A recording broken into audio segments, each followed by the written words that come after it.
Hello everyone, good evening. देखिए, इस video में मैं इन्वायरमेंट के बारे में बात करूंगा, यानी कि जो पर्यावरण का सेक्शन होता है।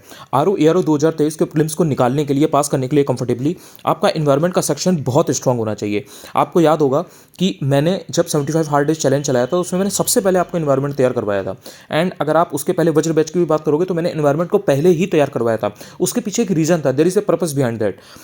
अब जो टाइम यहाँ से बचा हुआ है 1 महीने के आसपास, इसमें आपको किन चीज़ों पर ध्यान देना है एनवायरनमेंट के लिए, उनको इस वीडियो में मैं शेयर करने वाला हूँ। ध्यान से सुनिएगा, स्किप मत करिएगा, वरना हो सकता है कि आप 1-2 पॉइंट स्किप कर दें एंड उसके बाद में उसको आपको उसका नुकसान देखने को मिले। सबसे पहले आरओ 2023 के प्रीलिम्स में जो संभावित प्रश्नों की संख्या है इन्वायरमेंट सेक्शन से पर्टिकुलरली, वो 7 से 11 है, यानी कि मिनिमम 7 हो सकते हैं, अधिकतम 11 तक हो सकते हैं। कुछ पॉइंट्स जो आपको रिमेंबर रखने हैं, सबसे ईजी और सबसे स्कोरिंग सब्जेक्ट अगर आपका कोई है पूरे इस जीएस के सेक्शन में तो वो इन्वायरमेंट है। अब ये सबसे ईजी क्यों है, सबसे स्कोरिंग क्यों है? देखिए, स्कोरिंग इसलिए है कि बहुत ही ईजी क्वेश्चन आते हैं। अगर आपने ढंग से पढ़ रखा है तो आपको बिल्कुल भी दिक्कत नहीं होगी एंड हार्डली 10 सेकंड आपको लगेंगे किसी भी एक क्वेश्चन का आंसर टिक करने में। ईजी ये इसलिए है क्योंकि इसमें सर्टेन सेट ऑफ क्वेश्चंस हैं जो बहुत सालों से आ रहे हैं एंड अभी भी वही आ रहे हैं एंड आगे भी वही आने वाले हैं। अगर आपको विश्वास ना हो तो जब 11 फरवरी को एग्जाम हो जाएगा तो आप बैठ करके आराम से मिलाइएगा 1-2 दिन बाद में ये चीज़ आपको रियलाइज हो जाएगी। जिनको अभी से ये चीज़ का एक रियलाइजेशन है वो इन्वायरमेंट को बहुत अच्छी तरह से पढ़ चुके हैं और वो अब उसको उसी तरह से रिवाइज कर रहे हैं। तो अगर आपने नहीं किया है या आपने अगर इसके बारे में इसको बाद में करने का सोचा था तो आप रुक जाएं, पहले आप इसको अभी तैयार करें। इन्वायरमेंट में आपको सॉलिड नंबर होते हैं, पता होता है कि हाँ इसमें टाइगर रिजर्व 4 दे देगा, उसको मिलाने को पूछ देगा, कभी उसमें आपको झील दे देगा, कभी आपको कोई आसपास की वाइल्ड लाइफ सेंचुरी होगी वो दे देगा, कभी आपसे यूपी के संदर्भ में सबसे बड़ी है सबसे छोटी जो बर्ड लाइफ सेंचुरी या वाइल्ड लाइफ सेंचुरी है इनके बारे में पूछ देगा। तो इसमें बहुत ही सिलेक्टेड क्वेश्चंस आते हैं, बहुत ही बेसिक जैसे कि ओजोन डिप्लीशन का कॉन्सेप्ट है, पॉल्यूशन का कॉन्सेप्ट है, पॉल्यूशन में कौन कौन से पॉल्यूटेंट्स होते हैं, कौन कौन से टाइप के पॉल्यूटेंट्स होते हैं, ये सारी चीज़ें पूछता आ रहा है और यही पूछता है। कार्बन डाइऑक्साइड से रिलेटेड, मीथेन से रिलेटेड, ग्रीन हाउस इफेक्ट क्या होता है, ग्रीन हाउस गैसेस कौन सी होती हैं, और डिफरेंट जो प्रोटोकॉल हैं, चाहे वो जो मॉन्ट्रियल प्रोटोकॉल हो गई या फिर वो क्योटो प्रोटोकॉल हो गई, ओजोन के लिए कौन सी है, स्टॉकहोम कन्वेंशन कौन सी है, कार्टाजीना प्रोटोकॉल कौन सी है, यही सारी चीज़ें पूछता चला रहा है। इकोसिस्टम से रिलेटेड पूछता चला रहा है। जो फूड चेन होती है, फूड सिस्टम्स होते हैं, प्राइमरी कंज्यूमर होते हैं, सेकेंडरी होते हैं, इन सबसे रिलेटेड ही आयोग ने हमेशा क्वेश्चन पूछे हुए हैं। तो अगर आपने इस चीज़ को समझ लिया तो आप इसको पहले तो प्रायोरिटी बेसिस पर टाइम दोगे, पढ़ोगे एंड उसको अगर आपने ढंग से रिवाइज कर लिया तो आपकी स्कोरिंग हो जाती है ये चीज़ और आपके नंबर अच्छे आते हैं। इसमें आपको गलती बिल्कुल भी अफोर्डेबल नहीं है।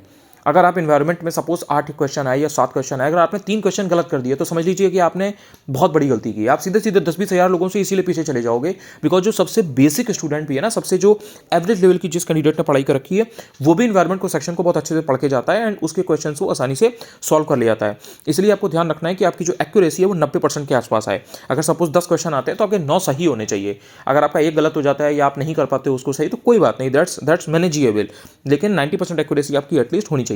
सोर्स की बात करें तो इसमें जो पीवाईक्यूज हैं यानी कि प्रीवियस ईयर क्वेश्चन पेपर, इनमें आपको घटना चक्र से अच्छे से पढ़ना है और जो पीवाईक्यू के ऑप्शंस होते हैं ना उनको भी देखा जाता है। मान लीजिए कि आपको 4 झील दी गई हैं या आपको 4 वाइल्ड लाइफ सेंचुरीज दी गई हैं, एक आंसर सही है, 3 गलत है। अब वो जो 3 है उनके बारे में भी एटलीस्ट इतना तो देख लीजिए ना कि वो जो वाइल्ड लाइफ सेंचुरीज है या वो जो नेशनल पार्क्स हैं या वो जो टाइगर रिजर्व है वो किस स्टेट में है।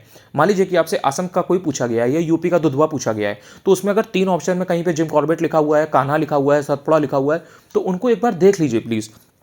हमेशा ये कोई ना कोई जो टाइगर रिजर्व होते हैं, नेशनल पार्क होते हैं, ये न्यूज़ में रहते हैं एंड ये इंपॉर्टेंट हो जाते हैं एंड इनसे रिलेटेड क्वेश्चन आते रहे एंड आगे भी आते रहेंगे। तो इसलिए आपको घटना चक्र तो अच्छे से करना ही करना है, उसका एक्सप्लेनेशन वाला जो सेक्शन है उसको तो करना ही करना है। Also you have to do जो पीवाईक्यू के ऑप्शन है पर्टिकुलरली उससे क्वेश्चन बनते हैं। इसमें ध्यान रखिएगा, इन्वायरमेंट में दोनों तरीके की चीज़ें बनती हैं, यानी कि कॉन्सेप्ट से भी क्वेश्चन बनते हैं, फैक्ट से भी बनते हैं। फैक्ट्स में मैंने आपको बताया था डायरेक्ट चीज़ें आ जाएंगी। कॉन्सेप्ट वाला पार्ट था वो मैंने आपको टॉपिक्स बताए थे उनसे आते हैं, जैसे ग्रीन हाउस इफेक्ट हो गया, ओजोन डिप्लीशन हो गया या पॉल्यूशन हो गया। तो इससे रिलेटेड आपको चीज़ें जो देखने को मिलेंगी वो थोड़ा सा कॉन्सेप्चुअल होती हैं। कभी कभी इकोसिस्टम से रिलेटेड भी आपको देखने को मिल जाती हैं चीज़ें जो कि कॉन्सेप्चुअल होती हैं। रिवीजन इसमें करते रहें, रिवीजन तो आपको ऑलमोस्ट हर सब्जेक्ट में करना है, लेकिन इन्वायरमेंट एक ऐसा सब्जेक्ट है कि अगर आपने रिवीजन करके पहले से कर रखा है तो इसमें आपको बाद में भी करने की जरूरत नहीं है।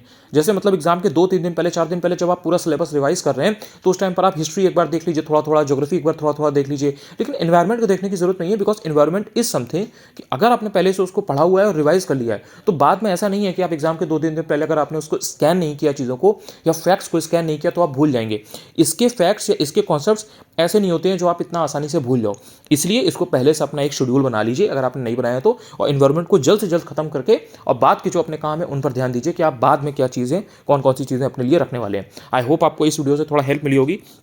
अगर आप चैनल पर पहली बार आए हैं, पहली बार ये वीडियो देख रहे हैं यूट्यूब पर, तो आप चाहें तो चैनल को सब्सक्राइब भी कर सकते हैं, चाहें तो चैनल को शेयर भी कर सकते हैं। Thank you so much. अगर आपने अभी तक टेलीग्राम ज्वाइन ना किया तो चाहो तो आप वो भी ज्वाइन कर सकते हो, फ्री वहाँ पर चीज़ें मैं बहुत सारी डालता रहता हूँ। अनुज चतुर्वेदी UPPSC आप डालोगे आपको आसानी से मिल जाएगा। Thank you so much.